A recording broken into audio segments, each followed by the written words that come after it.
Donc là, j'en ai fini avec le plancher, j'en ai fini également avec la toiture. Et on va s'attaquer maintenant avec ce qui est le plus intéressant, l'ossature. Et surtout le calcul de l'ossature. Alors, pour la partie ossature bois, la première chose à faire, c'est qu'on va venir ici. euh, euh, on va venir ici déjà monter mes pignons. Donc ici, je clique sur monter le mur sous toiture. Voilà, on a les pignons comme ceci. Et on va transformer les murs gris, qu'on appelle les murs Pamir, en murs ossature bois. Donc pour cela, il faut sélectionner, on peut le faire en 3D, on peut rester en 3D tout du long. Il faut sélectionner nos murs. Dans nos propriétés, on va venir modifier leurs propriétés ici en cliquant sur composants de mur pour bien stipuler qu'on a également des couches. Donc la partie structurelle, ici, ce sera une ossature bois. Pour l'instant, je vais uniquement construire qu'une couche extérieure. Et la couche extérieure, je vais utiliser ici le bardage vertical, donc qui est le label numéro 3. Et de la même manière que pour les caissons préfabriqués, si je clique sur le lien extérieur, j'accède directement au réglage Pamir, dans lesquels on peut définir toutes nos couches. Donc ça c'est pareil, c'est un peu de temps de paramétrage, mais une fois que c'est paramétré, ça se construit assez rapidement. Donc surtout pas hésiter à nous appeler pour vous aider à paramétrer au moins les configurations standards que vous avez. Pareil, par exemple, vous voyez dans la configuration numéro 3, ici j'ai mon OSB, mon pare-pluie, mon latage et contre-latage. Et ensuite, on n'est pas sponsorisé par Silverwood, mais on avait rajouté tout un tas de, de- de bibliothèques de profils de bardage, mais vous pouvez créer vos propres profilés. Je pourrais vous réorienter sur quelques tutos pour vous montrer comment créer vos profilés de bardage. C'est des choses que vous pouvez faire facilement. Donc une fois qu'on a modifié les propriétés, maintenant il faut construire, hein, comme d'habitude. D'abord on modifie les enveloppes et ensuite on construit, on les construit. Donc ici, là on ne construit pas ni la posie ni la structure, mais on va venir créer le panneau d'ossature. Donc là, Pamir nous pose une question. Sélectionnez le label de départ pour la labellisation. Moi je vais faire entrée et je vais le laisser labelliser pour moi. Mais ça on peut le changer à tout moment. Donc ici voilà, j'ai créé mes enveloppes. Et on va venir travailler sur d'abord quelques propriétés intéressantes au niveau de mes murs du rez-de-chaussée, puis de l'étage. Alors, au niveau du rez-de-chaussée. Au niveau du rez-de-chaussée, ici, si je me focalise là-dessus, généralement, ce qu'on va vouloir travailler, ça va être la création de la liste de chaînage et de la semelle d'implantation. Alors, on a deux possibilités dans Pamir. Soit on peut intégrer ces éléments à l'intérieur même du mur, ou sinon on peut les dissocier. Donc, c'est ce que je vais vous montrer là. Je vais prendre par exemple ici donc, mes 4 murs, et dans les propriétés, donc construire, ici je peux lui définir au niveau de mon nombre de lisses hautes, j'en veux 2, avec un recouvrement dans les angles. Donc là, qu'est-ce que ça veut dire? Tout simplement, ça veut dire que ma liste de chaînage sera intégrée à ma structure. Pour vous montrer l'opposé, et si je veux par exemple cette fois-ci ne pas intégrer dans mon mur les semelles, donc les semelles d'implantation, je peux les créer de manière indépendamment en faisant un clic droit et ici créer les semelles. Et donc là ici vous allez voir, on va venir créer les semelles d'implantation. L'avantage de ça, c'est qu'ici, si vous les retrouvez ici, et vous pouvez directement, si je les prends comme celle-ci, on peut directement créer notre plan d'implantation séparément et on peut voilà, les séparer de la production si on a un traitement spécial à faire ou autre, par exemple. Donc ça, c'était concernant quelques petites propriétés au niveau des murs du rez-de-chaussée. Maintenant, je vais me focaliser sur l'étage et principalement les pignons. Vous pouvez voir que les pignons sont assez hauts. Donc là, ce qu'on va faire, c'est qu'on va tout simplement les scinder pour pouvoir avoir un mur périphérique plus un pignon. Donc là, je vais sélectionner mes 2 pignons d'un coup, faire un clic droit et cliquer sur scinder horizontalement. Dans les propriétés, Pamir me demande à quelle hauteur. Donc, si vous vous rappelez, quelle valeur c'était? C'était bien 2600. Et là, on a tout simplement créé. Hop, si je le sélectionne comme ceci, on a tout simplement scindé notre pignon en deux. Et la dernière chose à faire, c'est de sélectionner mes pignons. Aujourd'hui, si on prend les pignons, ils vont être en collision avec les poutres vent. Et là, ça va être de rajouter dans les propriétés un décalage vers le bas. Enfin, un décalage au niveau du bas de mon mur de moins 36. Pourquoi? Ben voilà, c'est ce que je vais vous montrer en 3D. Si j'affiche désormais mes poutres vent en entrée, voilà. Ici, voilà, on va avoir nos pignons qui vont bien se poser sur les poutres vent et non venir en collision contre. Voilà. Donc voilà par rapport à ces petits réglages. Une fois que j'ai fait ces modifications, je peux directement aller construire mes murs. Et là, simplement, on va avoir nos différents murs qui ont été créés. Alors, généralement, la création des ouvertures, ça peut prendre pas mal de temps. Je vais vous montrer une fonctionnalité de Pamir assez intéressante. C'est de partir depuis, enfin, d'utiliser le fichier IFC. Si je réaffiche ce fichier-là contient des ouvertures qui sont bien correctement définies dans le modèle. Et du coup, je peux faire un clic droit et depuis ce modèle-là, créer les ouvertures dans mes murs. Donc c'est quand même assez pratique. Donc là, vous avez vu, donc j'ai quelques petits, j'ai un message d'erreur. Enfin, message d'erreur, il m'affirme il me confirme qu'il y a 13 ouvertures qui sont présentes dans l'IFC qui n'ont pas pu créer d'ouverture. Alors, ce sont les murs intérieurs. Donc c'est normal. Donc là, je dis OK. Et ensuite, bah, voilà, je peux voir que Pamir a automatiquement ajouté toutes les ouvertures dans mon projet. Si on regarde en détail, je reviens par exemple dans ce mur-là. Donc là, de la même manière, on va avoir des réglages qui vont concerner les linteaux. Par défaut, vous avez vu, on a demandé un linteau d'ouverture au niveau des ouvertures. Et c'est pareil, on peut prédéfinir la section et le nombre de linteaux en fonction de la largeur de la fenêtre.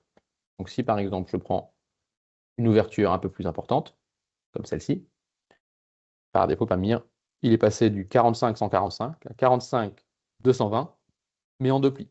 Donc ça c'est assez pratique de prédéfinir ça en amont, surtout si on veut aller, même si par la suite on va venir calculer ces éléments, mais ça permet de prédéfinir ces structures-là. Donc une fois que j'ai construit mon ossature, bon, bah là maintenant je vais venir appliquer, on va venir calculer. Alors pour le calcul, bien évidemment, on ne calcule pas sans la partie, sans l'OSB.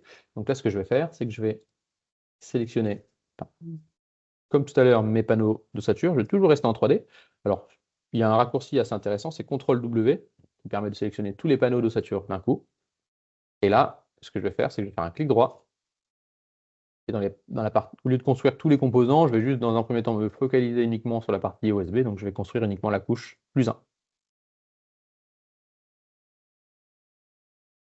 Une fois que cette couche est créée, donc vous pouvez voir que Pamir a automatisé le positionnement de notre panneau USB. On a quelques méthodes différentes dans Pamir. Si vous tapez, si vous avez les propriétés de panneau d'ossature générale, alors on a implémenté différentes méthodologies. C'est pareil, si vous trouvez qu'il y a une méthodologie sur laquelle on n'a pas implémenté, vous pouvez nous contacter et nous on transmettra cette demande aux équipes de développement. Donc là, par exemple, ce que je vais vous montrer, c'est une autre méthode de calpinage. Donc là, je resélectionne mes murs, CTRL-W, je vais reconstruire la couche USB. Et Pamir, là, va me proposer une autre méthode. Donc là, on a différentes méthodes, on a implémenté différentes méthodes, forcément, parce que Pamir est utilisé, et le module est beaucoup utilisé en Angleterre, mais également dans les pays scandinaves, comme la Suède. Donc on a différentes méthodologies de calpinage. Donc je vais revenir en arrière. Et c'est comme c'était. Voilà. Alors, une fois que j'ai positionné l'OSB, Ce qu'il faut savoir, c'est qu'au moment de la construction, donc là, je suis dans la partie structure. Dans les calques de bois, je peux afficher mon calque d'OSB. Et ce qui est important, c'est de voir que mes lignes de couturage ont été automatiquement créées. Donc c'est pareil, c'est défini par des propriétés. Les lignes de couturage sont importantes pour calculer donc, le diaphragme de nos structures. Et là, on peut changer l'anthrax, mais également le type d'assembleur. On peut avoir des pointes, également des agrafes, etc. Donc là, maintenant, on va aller calculer notre bâtiment, mais pour calculer le bâtiment, ce qui est important, c'est de définir les charges. Alors pour l'instant, actuellement, Pamir, il faut lui donner la valeur de vent manuellement. Et pour vous accompagner dans cette définition-là, on vous a créé un fichier Excel donc, qui est disponible sur notre site internet pour les gens qui disposent du module. C'est un fichier Excel que vous avez l'habitude d'avoir. Hein. Ça permet juste simplement de définir les valeurs à appliquer à nos différentes parois. Alors, j'ai déjà prédéfini les valeurs, hein, donc la largeur, le débord, on peut définir le talon, la longueur du bâtiment, la hauteur entre étages, etc. On a aussi besoin de définir la pression de vent, et une fois qu'on a défini ces éléments-là, ce fichier Excel nous donne les valeurs appliquées sur les différents murs. Alors, une fois que j'ai ça, hop, je la mets de côté, et je vais manuellement, dans les murs, appliquer ces valeurs. Alors, pour la partie ossature bois, ce qu'il faut savoir, dans le projet, c'est déjà prédéfini, mais pour que vous le sachiez quand vous allez calculer vos propres murs, dans la partie ici, code de calcul, en général, code de calcul général, c'est plutôt là. Ici, vous avez une nouvelle propriété qui est cochée automatiquement, c'est calculer le calcul de la résistance en tête des panneaux d'ossature. Voilà. Et pareil, dans la partie ELS, vous allez retrouver ici les propriétés. C'est ici que vous allez dire jusqu'à combien j'autorise mon mur à se déplacer horizontalement, etc. Donc ça, c'est des choses qui sont prédéfinies, que vous pouvez changer. Autre chose aussi à faire, c'est avant de partir directement dans le calcul, il y a une propriété à venir changer dans les murs, c'est la suivante. C'est dans la partie transfert de charge. Comme ici, les différents étages, il faut bien penser à vérifier qu'au niveau du transfert de charge, on arrive à les transférer entre étages. Donc ça veut dire quoi? Ça veut dire que à l'étage supérieur, on a notre charpente qui va s'appuyer sur les murs. Ces murs vont transférer les efforts sur les poutres posies, et les poutres posies vont transférer les efforts sur le mur du rez-de-chaussée. Donc ça, c'est important de vérifier que cette propriété est cochée. Deuxième propriété à vérifier, c'est toujours pareil, c'est toujours dans les murs. Si vous allez dans les propriétés à droite, vous avez un nouveau champ qui s'appelle calcul des panneaux. Donc là, vous pouvez voir que la méthode de calcul, c'est toutes les barres clouées. Donc là, ça veut dire quoi? Ça veut dire que le modèle de calcul, on a tout simplement un modèle de calcul pour les montants, les traverses, donc tout ça pour pouvoir avoir le transfert de charge et le calcul de notre mur. Et ensuite, ce qu'il faut, c'est de lui stipuler que nos têtes de mur sont bloquées. Alors effectivement, ici, hein, nos pignons sont bloqués par les poutres au vent. De la même manière, les murs de l'étage sont stabilisés par les poutres au vent. Et les murs du rez-de-chaussée, eux, sont stabilisés par le diaphragme de plancher. Donc ici, blocage, on peut stipuler qu'on a un blocage lisse haute et lisse basse. Et une fois que j'ai fait ça, je peux maintenant directement appliquer les différentes valeurs que je vais récupérer de mon fichier Excel. On va commencer par les murs du pignon de mon étage, donc qui vont être les moins sollicités. Ah. Par rapport au rez-de-chaussée. Donc là, j'avais 15 100 newtons. Voilà. Je fais pareil pour les façades. Donc cette fois-ci, les façades, on avait 5700. Donc forcément, c'est ces murs-là qui sont les moins sollicités. Alors, c'est les murs les plus, c'est les murs les plus importants, les plus grands, ceux qui disposent beaucoup de panneaux OSB, mais malheureusement, c'est ceux qui sont les moins sollicités. Donc, on n'aura pas forcément trop de problèmes là-dessus. Et après, j'ai besoin de, toujours pareil, redéfinir les valeurs pour mon rez-de-chaussée. Donc là, on avait 23 000. Si je remonte le fichier Excel, ce sont les valeurs que vous allez retrouver ici. Là. Donc là, c'est en H37 à cet endroit-là. Vous avez, ce sont les valeurs en vert là, que je suis en train de rappliquer. Et du coup, il me reste les façades. Et les façades, on a dit qu'on avait 11 700. Voilà. Donc pour l'instant, actuellement, tout ça se fait manuellement. Le but, c'est de pouvoir continuer le développement Pamir pour pouvoir intégrer tous ces chargements de manière automatique, comme on l'a fait pour les poutres au vent. Hein. Historiquement, les poutres au vent, on avait besoin de définir les charges sismiques et au vent depuis un fichier Excel. Et désormais, c'est intégré à Pamir. Et ben, on peut que espérer la même chose pour les murs. Donc une fois qu'on a fait ça, donc là, si vous regardez, donc on peut recalculer nos poutres posées. Alors elles sont décalculées, pourquoi? Parce qu'elles reçoivent désormais les charges des murs, c'est pour ça qu'elles étaient décalculées. Et ici, si j'affiche l'ensemble de mes ouvertures, l'ensemble de mes panneaux d'ossature, je peux lancer le calcul. Alors je peux lancer le calcul directement mur par mur ou directement sur l'ensemble des murs d'un coup.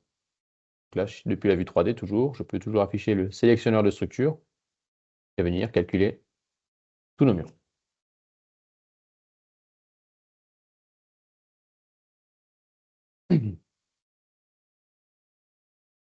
Alors, dans le calcul, bien évidemment, on va prendre en compte la descente de charge. Donc là, ici, si je prends un mur qui n'a pas d'ouverture, il n'y a pas de raison que celui-ci échoue au calcul. Donc on a bien ici la descente de charge du mur qui se trouve au-dessus, etc., etc. Et Pamir calcule également sa déformation. Alors, on va regarder les murs qui nous intéressent un peu plus. Donc par exemple, ce mur-là. Si j'ouvre ce mur-là, vous voyez ici, on a un échec de calcul. Alors au début, ça peut être pas évident à savoir d'où vient le problème, mais vous avez un icône ici qui vous stipule voilà, d'où vient le problème. Donc là, ici, c'est la schématisation d'un clou. Donc on peut voir qu'effectivement, notre ancrage n'est pas suffisamment soit resserré ou les vis sont insuffisantes. Donc pour aller voir, on peut directement, depuis les charges et résultats, afficher la note de calcul.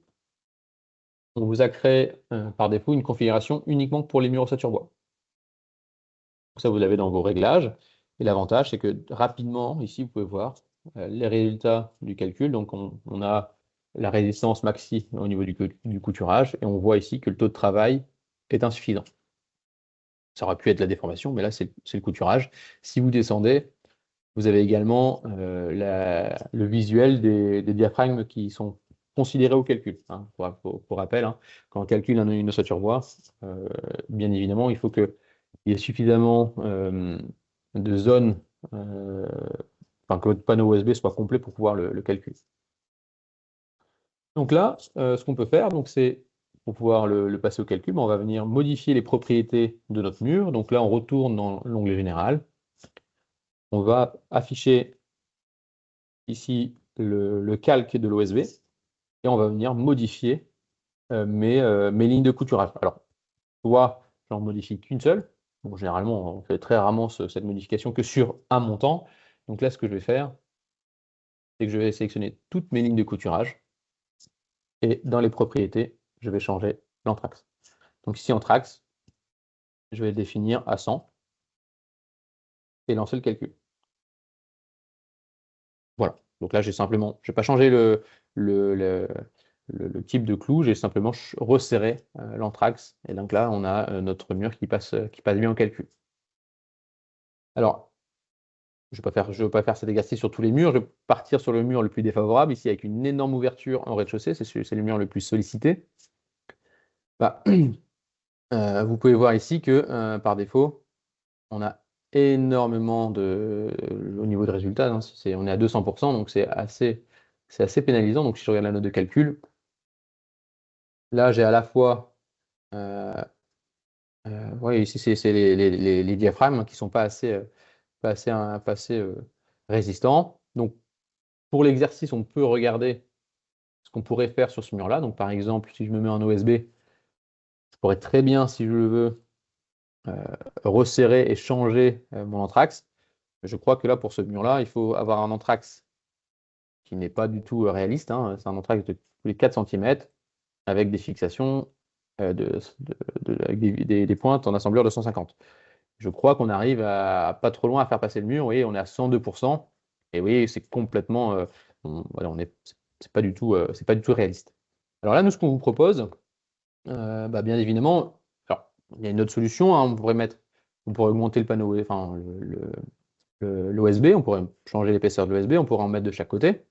Mais ce qui est assez intéressant à voir, c'est vous pouvez coupler vos murs avec tout simplement des portiques connectés. Alors là, Kevin de l'équipe avait travaillé sur le projet. Je vais vous montrer le projet renforcé, hop, sur lequel on va venir renforcer de part et d'autre nos murs avec des poutres au vent. Donc cette fois-ci, des poutres au vent qu'on va venir mettre contre le mur ossature bois. Et on va se rendre compte que la résistance, l'effort hors plan, la déformation horizontale, elle est vraiment bien reprise par les portiques connectés. Donc ça, c'est une solution que vous pouvez utiliser lorsque vous êtes en bord de mer ou avec un mur composé de grosses ouvertures. Donc là, si je vous montre le projet qui se trouve ici, voilà. Ici, vous pouvez simplement venir rappliquer. Alors là, pour l'instant, c'est manuel, hein. Manuellement, on redéfinit ce mur-là. La partie descente de charge, elle est prise en compte, elle est calculée, puis elle est gérée par le mur. Mais la partie résistance latérale, c'est appliqué sur le portique. Donc là, si vous voulez regarder la partie valeur de chargement, ici, on retrouve les valeurs qu'on a stipulées précédemment. Et si on compare la déformation, donc ici, si je regarde la déformation de ce mur-là, de ce portique-là, il est uniquement de 4 mm, alors que tout à l'heure, si je regarde mon projet qui était ici, et que je reviens sur un couturage standard,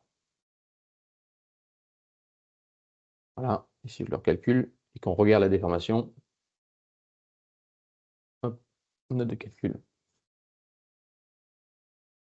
Ici, on avait une déformation, alors la déformation, elle va être...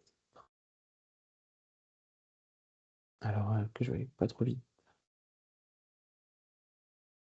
Elle est ici, elle est de 4 cm. Donc c'est assez important. Donc vous pouvez voir que là, entre le choix entre panneau OSB et couturage standard et le choix d'utiliser les poutres au vent comme élément de stabilité, on voit là tout l'intérêt d'utiliser ces structures-là que vous pouvez fabriquer en parallèle. Là, d'autant plus, si vous regardez cette structure-là, bon là c'est pour l'exemple, hein, mais vous pouvez très bien imaginer des portiques de chaque côté, connectés si besoin par des plaques mixtes ici. Là, on a poussé la solution à l'extrême. Voilà. L'avantage, c'est que vous avez la note de calcul, la réaction d'appui au niveau de vos ouvertures et toute la justification nécessaire. Donc voilà pour la partie ossature bois. Et pour